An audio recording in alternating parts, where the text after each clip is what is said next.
Hello বন্ধুরা, আজ খুব সহজ পদ্ধতিতে মাটন কিমা ইন্টারনেট বানালাম, তাই আপনাদের সামনে নিয়ে এলাম। রাতে আমি ময়দা, চিনি, ইস্ট আর তেল একসঙ্গে দিয়ে একটা ডো বানিয়ে রেখেছিলাম। সেই ডোটা আমি আপনার সকাল অবধি রাখার পরে সকালে একটু কিমা বানিয়েছিলাম, মাটন কিমাটা মানে ফ্রাই করে নিয়েছিলাম। ফ্রাই করার পরে ডোগুলো যেটা ছিল সেই ডোয়েতে সুন্দরভাবে গার্নিশ করলাম এবং গার্নিশ করার পরে ওটা মাইক্রোওয়েভের ভেতরে ঢুকিয়ে দিলাম 15 মিনিটের জন্য। 15 মিনিট হয়ে যাওয়ার পরেই বার করে নিতেই মুচমুচে খাস্তা মাটন কিমা ইন্টারনেট রেডি হয়ে চলে এলো। ভাবতে পারিনি এতটা ভালো হবে।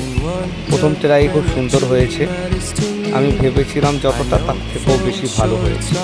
আশা করি আপনারাও যদি ভালো লাগে জানাবেন, নতুন ভিডিও করার জন্য আমাকে আরও উৎসাহিত করবেন।